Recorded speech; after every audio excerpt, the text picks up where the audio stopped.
जीने वाले जीना है तो जीवन मधुर बनाया कर। दान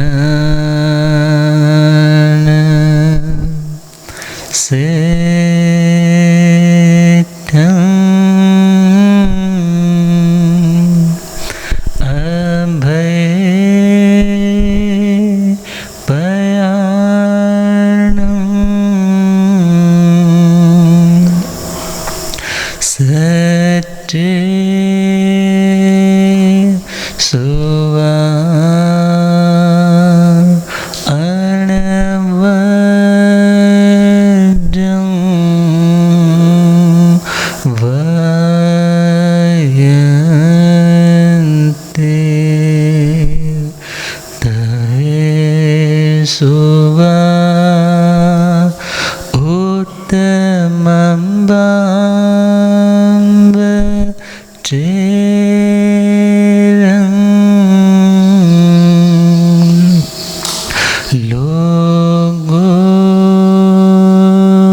गुरु चरणों में वंदन नमन करेंगे बड़ी श्रद्धा एवं आस्था के साथ। एक बार श्रवण और दूसरी बार पीछे बोलने का प्रयास करें। जी हाथ जोड़े गोरानो मेरी वंदना। जी हाथ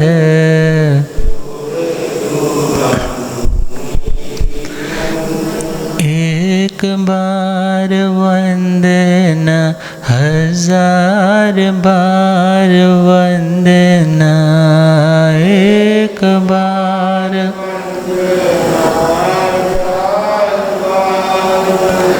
लाख बार वंदना। करोड़ बार वंदना। लाख बार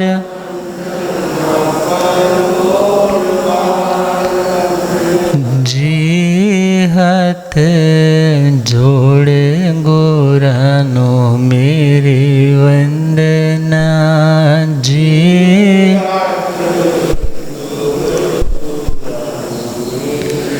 डगमग डोले नैया मेरी। डगमग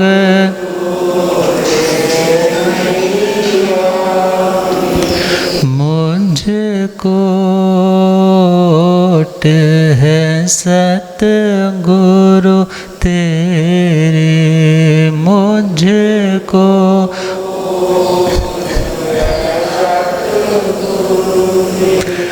जी असंभव सागर पार लंघना। जी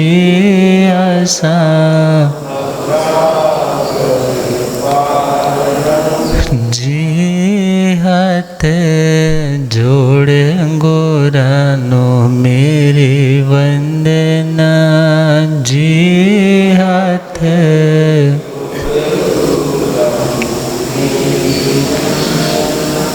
अनंत अनंत शांति के निकेतन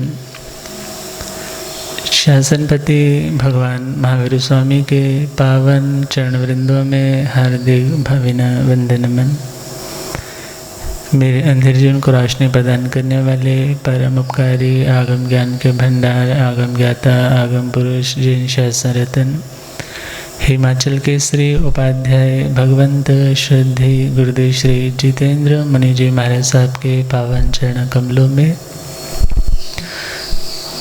एवं पाठ पर शोभायमान उग्र तपस्वी आदर्श भावी श्रद्धे गुरुदेव श्री रमण मुनि जी महाराज साहब के पावन चरण कमलों में हार्दिक भावना वंदन। धर्म सभा में उपस्थित धर्मानुरागियों, सुशीलवती माताओं एवं बहनों, असीम पुण्यदेव से, भाग्यदेव से आप सबको संतों का समागम और वीतरागवाणी श्रवण करने का सुअवसर प्राप्त हो रहा है। श्रीमदोत्तराधन सूत्र प्रथम अध्यान विनय श्रुत सुनाना प्रारंभ किया है। मन में शायद प्रश्न आ सकता है, अभी तक पहली ही गाथा पूरी नहीं हुई, परंतु विचारा जाए, यदि एक अध्ययन भी बहुत अच्छे से समझ लिया जाए तो भगवान की वाणी का सार, भगवान के आचार का जो स्वरूप है उसका संपूर्ण रूप तो शब्द बोला नहीं जा सकता, फिर भी बहुत हिस्से तक हम भगवान की बातों को इसी अध्ययन में भी कवर कर सकते हैं। वैसे तो भगवान का एक बोल ही आ जाए जीवन में, 5 समिति 3 गुप्ती ही जीवन में आ जाए, और भले उस साधु को कुछ भी ना आता हो, 5 समिति और 3 गुप्ती की आराधना करने वाला साधु यदि मान लो कुछ भी और ज्ञान नहीं सीखने की काबिलियत रखता, वो भी केवल ज्ञान पा सकता है। तो विचारना होगा, भगवान के वचन, भगवान की बातें जितना उसे विस्तार से समझने की कोशिश की जाए वो उतने ज़्यादा गहरे लंबे समय तक भी स्मृति में दर्ज रहते। तो पहला अध्ययन उस विनय श्रुत पहली गाथा, संजोगा वेप मोकस आड़ंगार सभे खोणो विणय पाओ करे सामे आणो पोवे सोने हमें। संजोगा विप मुक्स, जिन्होंने दुनिया के आसक्ति मूलक सभी संयोगों को अंतिम परिणाम दुख रूप है ऐसा जान करके छोड़ दिया है। दूसरा विशेषण है जिनका अपना पक्का ठिकाना रहने का नहीं है, अणगारस। पुराने ज़माने में लकड़ी के मकान होते थे, और लकड़ी कहाँ से आती है? वृक्षों से आती है। अब वृक्ष की एक संज्ञा है, संज्ञा का मतलब है एक नाम है, अ और ग, अग। अग का मतलब है न गच्छति इति अघ, जो कहीं भी जाता नहीं है। बारिश आ जाए तो आप उसी समय भाग करके कहीं शेल्टर ढूंढोगे, उसके नीचे आ जाओगे। कहीं आग की तपश आ रही है तो आप उस स्थान को चेंज कर लोगे। और यदि मान लो आपके इस शहर में कोई ऐसी बात, ऐसी व्याधि या ऐसा उपद्रव होता है तो आप इस शहर को भी छोड़ सकते हो, परंतु वृक्ष तो वहाँ को, उस स्थान को छोड़ करके स्वतः नहीं जा सकता, परंतु आप कोशिश करो तो उसको जड़ों समेत उठा करके नेक्स्ट अगली जगह पे लेके उसे ट्रांसफ़र कर सकते हो। अर्थात उन वृक्षों का स्थावर नामकरण का उदय है, जिसके कारण वे स्टेशनरी है, वे एक ही जगह पे फिक्स है, वहीं पर वे बढ़ते हैं, वहीं पर उनकी जिंदगी है और वहीं पर उनकी मृत्यु है। अर्थात वृक्ष कहीं आते जाते नहीं, इसलिए उनको कहा अग। और उन वृक्षों की लकड़ी से बनने वाले जो मकान है उसे कहा जाता है आगार। उसे क्या कहा जाता है? आगार। इसलिए गृहस्थों को क्या कहा जाता है? आगारी। जैसे आप लोग संथारा भी बहुत बार देखते होंगे, एक सागारी संथारा होता है जिसमें आगार होते हैं। आगार मीन्स वहाँ पे छूट होती है कि ऐसी परिस्थिति यदि टल जाए जो मरणांतिक कष्ट दे रही है, यदि ये स्थिति बदल जाती है तो मैं अपना संथारा खोल सकता हूँ। तो अगार का मतलब है जहाँ पर छूट भी रहती है, और छूट जहाँ रहती है वह है संयता संयत, वह है देश विरति, वह है श्रावक का गुणस्थान।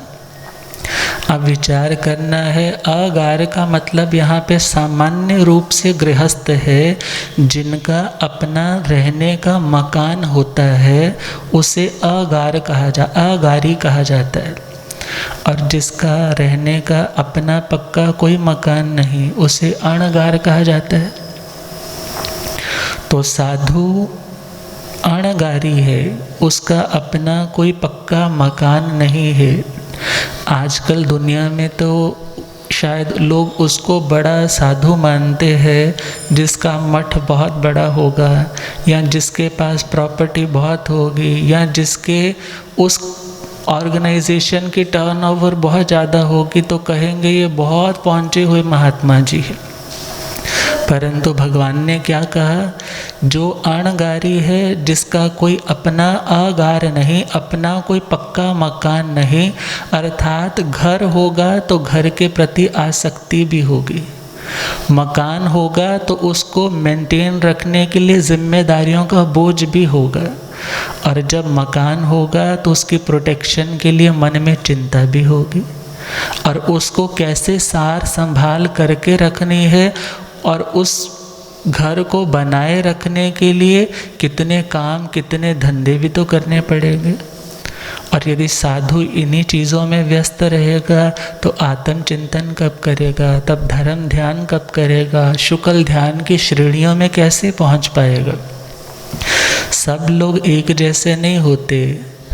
कोई कह सकता है जी भरत चक्रवर्ती जी को भी तो अरीसा गृह में, शीश महल में ही अपने आभूषण उतारते उतारते या शरीर को देखते देखते वैराग्य हो गया। परंतु विचार करना होगा, सभी के साथ ऐसी स्थिति नहीं होती कि गृहस्थ दशा में घर मकान में रहते हुए अपनी आसक्ति को तोड़ सके। अर्थात भगवान ने कहा जहाँ पर दोष की संभावना है उस स्थान को भी छोड़ने का प्रयास करो। अर्थात घर होगा तो घर के प्रति आसक्ति होगी, आसक्ति होगी तो उसकी जिम्मेदारियां भी अपने कंधों पर उठानी पड़ेंगी, और जो समय आपके स्वाध्याय आदि में जाना चाहिए वह ज़्यादा समय आपका उन्हीं चीज़ों में चला जाएगा। ब्राह्मण वेशधारी सौधर्मेंद्र महाराज ने नमी राज ऋषि, जब उन्होंने मिथिला को त्याग दिया, दीक्षा के लिए आरूढ़ होने लगे, प्रव्रज्जा के लिए आगे बढ़ने लगे, तो उन्होंने आकर के निवेदन किया कि पहले आप एक अच्छा मकान बना लीजिए, फिर उसके बाद आप दीक्षा ले लेना। मकान ऑलरेडी उनके पास है, महल उनके पास ऑलरेडी है, परंतु फिर भी वो जानते हैं ये महल अंत में मेरे साथ जाने वाले। वे उनसे कहने लगे रास्ते में तो मकान वही बनाता है जिसे मंजिल में संदेह होता है। रास्ते में मकान कौन बनाता है? जिसे मंजिल में, और जिसे पता है कि मैं चल रहा हूँ और मुझे अपनी मंजिल तक पहुँचना है। रास्ते में आने वाले मकान रात्रि निवास स्थान तो हो सकते हैं, शेल्टर होम्स हो सकते हैं, आपके होटल्स या आपकी धर्मशालाएं तो हो सकते हैं, परंतु उसे घर नहीं कहा जा सकता। अर्थात घर तो वही होगा जो बनने के बाद कभी टूटेगा नहीं, जहाँ जाने के बाद कोई निकालेगा नहीं। अरे इस दुनिया के घर में तो जैसे ही प्राण निकलेंगे, जिस आदमी ने अपना खून पसीना एक करके घर का निर्माण किया, अब उस बेचारे को तो बेड से भी उतार के कहाँ रख देंगे? नीचे। दक्षिण की ओर बोलेंगे पैर कर दो अब इसके प्राण जा चुके हैं। यदि बदबू आने लगी तो कहेंगे कि बर्फ़ की सिल्ली पे इसको लिटा दो, अरे आज ही संस्कार कर दो अच्छा है, वरना घर में वातावरण अशुद्ध होगा, बच्चे देख कर के डरेंगे। अरे व्यक्ति वही है, शरीर उसका वही है, परंतु आज प्राण निकल गए तो आज उसके देह को रखने के लिए, संभालने के लिए वही घर के लोग भी तैयार नहीं होते। तो नमी राजा जो राज ऋषि बन चुके हैं, वे क्या कहने लगे, रास्ते में घर तो वही बनाता है जिससे मंजिल में संदेह होता है, और मुझे पता है मेरा शाश्वत घर तो सिद्धालय है, मोक्ष है, और उसके लिए मैं प्रयाण कर रहा हूँ, उसको पाने के लिए मैं कदम बढ़ा रहा हूँ। इसलिए मुझे रास्ते में घर बनाने की आवश्यकता नहीं है, क्योंकि जिसे बनाने के बाद छोड़ना पड़े वह अपना सच्चा घर, यहाँ तक कि शरीर भी तो आत्मा का घर है, और देखा जाए यह घर भी तो छोड़ना ही पड़ेगा। परंतु जो आत्मा में वास करना सीख लेती है, अर्थात विभाव में नहीं स्वभाव में रहना सीख लेती है, और सदा सदा के लिए जो निश्चय भाव में आ जाती है, स्वभाव में आ जाती है, अनंत ज्ञान और अनंत दर्शन में सदा सर्वदा विद्यमान रहती है, उस स्थिति पर जाना तो है मगर वहाँ से फिर आना नहीं है। वो कौन सी स्थिति है? वह है मोक्ष की स्थिति, अपुनरावृत्ति, अर्थात जहाँ पर जाना है परंतु वहाँ से रिटर्न की टिकट नहीं आती। तो विचार करना है, जिसे अपने उस मोक्ष के प्रति श्रद्धा है, फिर वह साधु के वेश में आकर के गृह निर्माण के कार्यों में अपने मन को, अपने समय को नहीं लगाता, क्योंकि वो जानता है ये दुनिया के घर आज बनेंगे, समय के साथ या तो खुद को छोड़ने पड़ जाएंगे और या ये मकान यहीं टूट जाएंगे। परंतु भगवान का आचार तो, भगवान की नियम मर्यादाएं तो प्रत्येक मुमुक्षु के लिए है। मुमुक्षु का मतलब है जिसकी मोक्ष में इच्छा है, जो मुक्त होना चाहता है, परंतु कुछ सामाजिक हेर फेर बोलो, सामाजिक व्यवस्थाओं में बदलाव को देख करके कई संप्रदायों में आज अपने अपने ट्रस्ट के स्थानक भी बन रहे हैं और अपने अपने रहने के लिए उनके स्वाध्याय भवन इत्यादि भी बन रहे हैं। भले यह समय की, आप आज की भाषा में बोल दो, डिमांड है कि महाराज यदि सामान्य साधु है तो उसके लिए स्थानक खाली भी नहीं होता है। सामान्य साधु साध्वी पहुंच जाएंगे तो उधर से बड़े कोई संत आ रहे होंगे तो उनसे खाली करवा दिया जाता है और बड़े संतों को उसमें शिफ्ट करवा दिया जाता है। कोई साधु साध्वी बीमार हो जाए तो संघीय व्यवस्थाओं वाले व्यवस्थापक वहाँ पर रुकवाना लंबे समय तक राज़ी नहीं होते। कुछ ही दिनों में वो सोच में पड़ जाते हैं, अरे इतने लंबे समय तक रहेंगे तो हमारे जो अपने वाले महाराज जी हैं वो आएंगे तो हम उन्हें कहाँ ठहराएंगे, या इनकी तो दवाइयों पे खर्चा बहुत हो जाएगा, हम किस तरह से इतना मैनेज करेंगे। खैर, बहुत कुछ देखते हुए आजकल कुछ व्यवस्थाओं में देखा जाए शिथिलता आई है, परंतु शुद्ध मार्ग तो शुद्ध ही रहेगा। आत्मा का उद्धार तो शुद्ध मार्ग से ही होगा। और देखा जाए गृहस्थ भी अपनी मर्यादा में रहता हुआ जितना सहयोग दे सकता है उसे यथा योग्य देना चाहिए, और साधु भी यथा योग्य अपनी शक्ति के अनुरूप अपनी मर्यादा में रहते हुए, अपने कल्प का ध्यान रखते हुए यदि विचरण करता है तो उसको भी किसी प्रकार की परेशानी नहीं आती। गुरुदेव तो कहा करते हैं रोटी तो हर समाज के लोग दे देते हैं, परंतु यदि आप संग्रह वृत्ति वाले बनोगे कि मैं पैसा अपने अकाउंट बैलेंस बढ़ाने लग जाऊं तो आपको मिलने वाले या आपसे जुड़े हुए लोग भी आपसे क्या हो जाएंगे, टूट जाएंगे। खैर, समाज की व्यवस्थाएं पैसे के बिना नहीं चलती, समाज के कार्य धन के बिना नहीं होते, परंतु फिर भी जो साधु का कर्तव्य है वो अपने आप को इन बातों से निर्लेप रखे। दिशा निर्देश के लिए संघ को स्वयं ही सोचना होता है। यदि हमारे पास यथा योग्य गुरुओं के चरणों में बैठ कर के उनकी आज्ञा निर्देश के अनुसार कुछ करना है तो हमें उनके पास जाकर के ही कोई डिसीज़न लेना चाहिए। परंतु जब एक साधु भी उस स्थान को अपना मानने लग जाए तो उस आसक्ति के कारण देखा जाए तो आरत ध्यान ही पैदा होता है।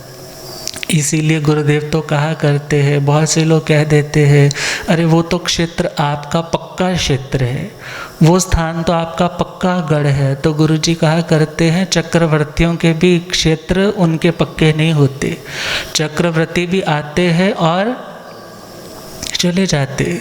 अतः किसी भी क्षेत्र के प्रति मोह आसक्ति नहीं, बल्कि अपनी संयम आराधना स्वाध्याय आराधना आगे बढ़ानी है तो स्वयं भी करे और आने वाले को भी सिखाए। और जिसके ऊपर गुरुओं का ऋण होगा तो ऐसे शिष्य ऐसे भगत कभी भी उनकी सेवा से दूर नहीं जाते।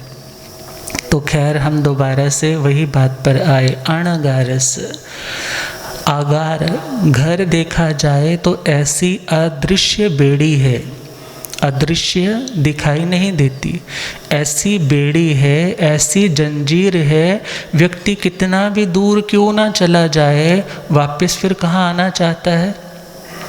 बोलते हैं ना ईस्ट और west but home is the. आप कितनी भी दूर चले जाओ, नैनीताल स्वीडन कहीं भी कोई फॉरेन कंट्री में घूमने चले जाओ, कितने दिन एट लास्ट आप क्या बोलते हो, चलो होशियारपुर अपने घर वापस चलते। तो विचारना होगा यदि अपनी जगह अपनी प्रॉपर्टी होगी तो उस साधु को भी बार बार कहाँ का ध्यान रहेगा। अरे किसी कार्य के निमित्त से किसी कार्य विशेष के लिए जाना ये अलग बात है, स्वाध्याय आदि के लिए किसी स्थान पर रुकना पड़े वो अलग बात है। कोई व्यक्ति बीमार है, साधु जिनको चिकित्सा की आवश्यकता है, किसी क्षेत्र में ही विशेष वहाँ सुविधा है, वहाँ पर रुकना एक व्यवस्था का अंश है। परंतु यदि हम सोचें ये मेरी ही जगह है तो वो देखा जाए उसके दुख का कारण है, उसकी अशांति का कारण है। और भगवान ने तो अपनी बातें अपना प्रवचन शांति के लिए दिया और वहाँ पर दूसरा विशेषण क्या दिया, मेरे मार्ग पर चलने वाला जो विनय धर्म की आराधना करने वाला है वो अणगार होगा, अर्थात उसका अपना पक्का मकान, पक्का तो क्या कच्चा भी मकान नहीं होगा, अर्थात जिसका अपना कोई मकान नहीं। क्योंकि यदि बेड़ी पैर में बंधी होगी, बहुत बार पशुओं को देखा होगा आपने, लोग खाली जगह पड़ी होती है किसी वृक्ष के साथ लंबी सी रस्सी के साथ उस पशु को बांध करके चले जाते हैं घर को कि शाम को आकर के खोल लेंगे। और वह पशु भी देखा जाए कितनी दूर तक जाएगा, कितनी दूर तक जाएगा, जितनी लंबी रस्सी है, जैसे ही रस्सी का खिंचाव पड़ेगा उसके साथ ही उसे वापस आना पड़ेगा। इसी प्रकार आसक्ति के जो बंधन है, आप सपोज संतों के पास आते भी हो, सपोज विहार भी करवाने लग पड़े, कितने दिन करवाओगे? आ रहे हो तो कितने बजे तक बैठोगे या कितने दिनों तक आप बैठे रहोगे? यदि आसक्ति है और आपने उस देखा जाए स्वयं को उस बंधन से बांध रखा है तो दूसरे वाला जैसे ही खींचेगा तो आपको क्या जाना ही पड़ेगा। परंतु साधु तो इन बंधनों को तोड़ चुका है और इसका प्रैक्टिकल स्वरूप जो है देखा जाए वो चौमासा है, चातुर्मास है। 4 महीने लोग ऐसे घुल मिल जाते हैं जैसे मानो एक परिवार में कितने वर्षों से साथ रह रहे हो। परंतु भगवान ने कहा आसक्ति में रहोगे तो अशांति आएगी, इसलिए प्रैक्टिकली इसको आप अपने जीवन में उतारो। और उसके लिए प्रैक्टिकली वही दिन होता है जब विहार होता है। और अन्यथा साधु भगवंत साधवियाँ जी महाराज किसी क्षेत्र में 1 दिन 2 दिन 7 दिन महीना कल्प लगाया, फिर आगे विहार कर दिया। ये बातें किसके लिए? कि किसी स्थान के प्रति भी मोह ना जागृत हो। शुद्ध मार्ग तो यही है, परंतु फिर भी अपनापन, वो संघीय व्यवस्थाएं या ये क्षेत्र बहुत ज़्यादा अपनत्व दिखाता है, ये बातें आती है। परंतु भगवान का जो शुद्ध मार्ग है वो तो यही कह रहा है अणगारस, जिसका कोई अपना मकान नहीं, जिसकी अपनी कोई प्रॉपर्टी नहीं, जो इन प्रकार की सभी समस्त दुविधाओं से ऊपर उठ चुका है, ऐसे अणगार के विनय धर्म का कथन करेंगे। अब प्रश्न आ गया, अणगार है, अपना घर नहीं, जो था उसे छोड़ दिया, अब शरीर तो चलाना है। अब शरीर को चलाने के लिए क्या चाहिए? बोलो क्या चाहिए? भोजन चाहिए, पानी चाहिए, समाज में रहना है, लज्जा को ढकना है, कपड़ा भी चाहिए, कभी बीमार पड़ जाए तो औषधि भी चाहिए, स्वाध्याय आदि के लिए शास्त्र आदि भी चाहिए। भले पहले की व्यवस्थाएं श्रुत ज्ञान अपने ही पास होता था, और यदि लिखा है तो खुद ही स्वयं लिखा जाता था। आजकल तो प्रिंट भी हो गए, आजकल तो देखा जाए सुविधाएं बहुत है, परंतु इन तमाम सुविधाओं को देखते हुए भी जिसे यह ज्ञान है कि शास्त्र में क्या कहा, और वो दिन धन्य होगा जब मेरे जीवन में वो सब बातें आ जाएंगी। और भगवान कहते हैं कि यदि आपके जीवन में नहीं आई तो भावना भय कि वो जीवन में आए, क्योंकि आगम की बातें दर्पण की तरह है, शीशे की तरह है। शीशे में जैसे पता चल जाता है कि आपके चेहरे पे कहाँ दाग लगा है, कहाँ आपका चेहरा साफ है, कहाँ आपके चेहरे पर क्या दिक्कत है, कहाँ आपके कपड़े, आपके कॉलर ठीक नहीं है, कहाँ आपके कपड़े की सिलवट ठीक करने वाली है, ये सारी चीज़ें कहाँ से पता चली? बोलो कहाँ से पता चली?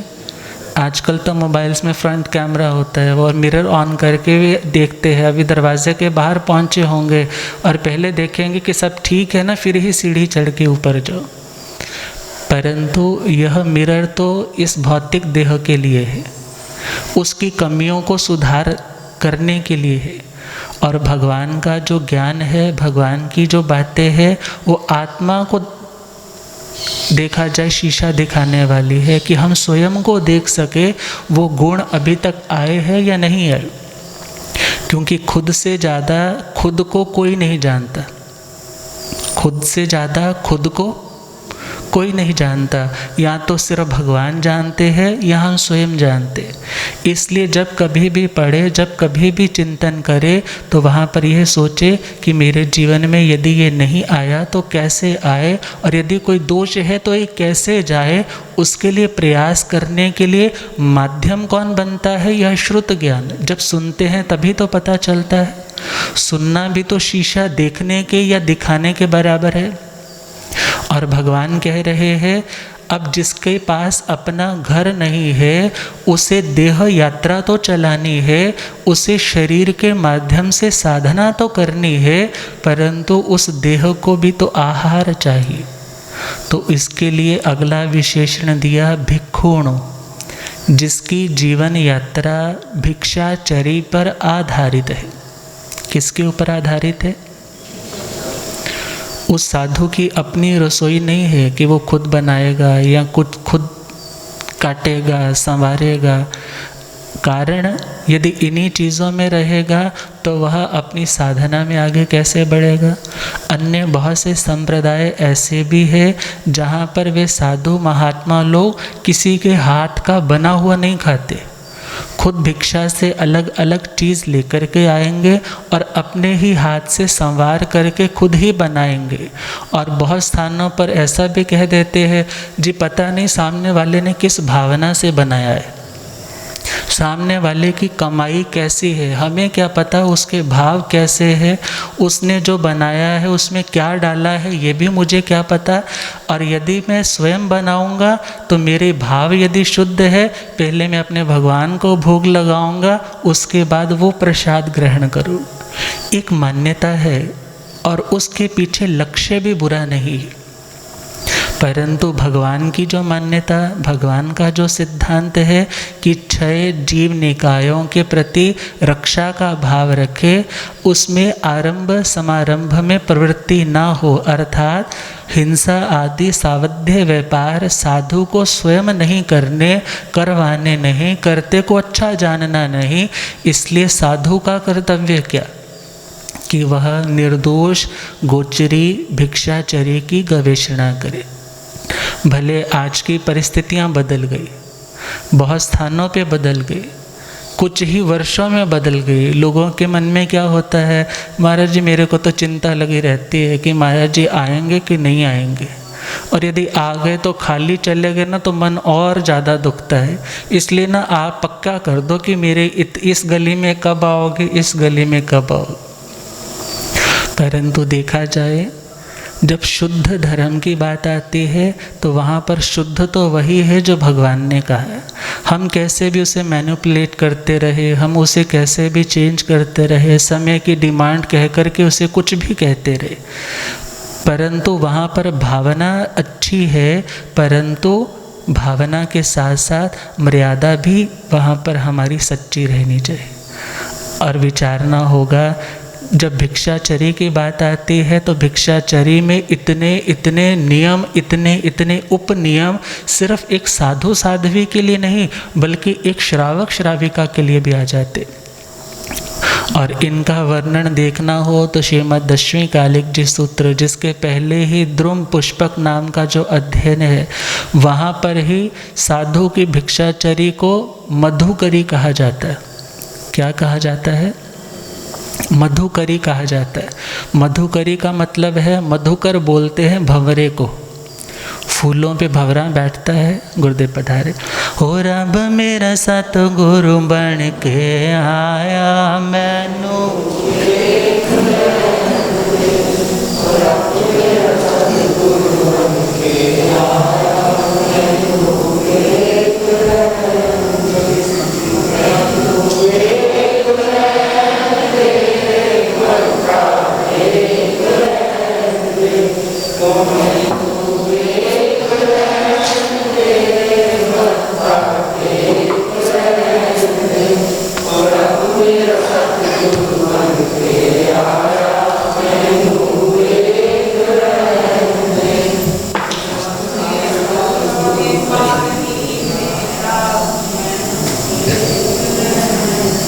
चिट्टा चोला मुक्ते पट्टी हंसा वाली चाल अनोखे, चिट्टा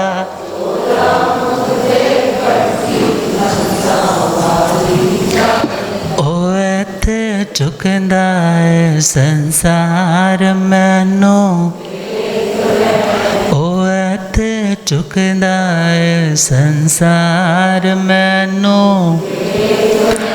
ओ रब मेरा सतगुरु बन के आया मैनू।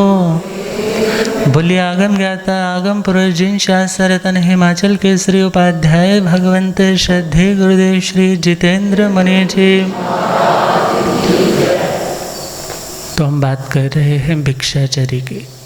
इसे मधुकरी भी कहा जाता है। अन्य संप्रदायों में भी कई स्थानों पे इस वृत्ति का वर्णन है मधुकरी इसी शब्द से, परंतु वहाँ पर तो मधुकरी का मतलब है कि अपने विशेष जो भगत है उन्होंने इनवाइट किया और वहाँ पर जाकर के ले लिया। और उनमें तो ये भी विधान है कि वहीं जाकर के वहीं बैठ कर के भी ले लिया जाता है, परंतु अपनी शास्त्रीय मान्यताओं में बहुत से नियम है जहाँ पर उत्सर्ग और अपवाद ये दो तरह की बातें आती हैं। उत्सर्ग का मतलब है जो सामान्य नियम है, अर्थात जो आपको रेगुलर टर्म्स में उसे फॉलो करना ही चाहिए, और अपवाद का मतलब है कभी कोई ऐसी इमरजेंसी, कभी कोई ऐसी बात विशेष हो जाए, वहाँ पर आप अपने उस नियम को चेंज भी कर सकते हो।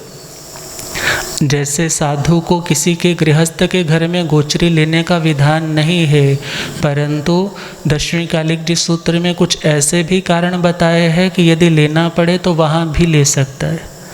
और देखा जाए तो मधुकरी जैसे एक भंवरा अलग अलग फूलों पर बैठता है, एक ही फूल से सारा रस नहीं खींच लेता, इसी प्रकार साधु भी अलग अलग घरों से थोड़ा थोड़ा लेता है, एक ही घर से सारा नहीं ले लेता। क्यों? क्योंकि उसे पश्चात कर्म या पूर्व कर्म ना करना पड़े, अर्थात पहले तैयारी और उसके बाद अन्य और बनाना पड़े परिवार के लिए, तो उसे क्या कहा जाता है? मधुकरी।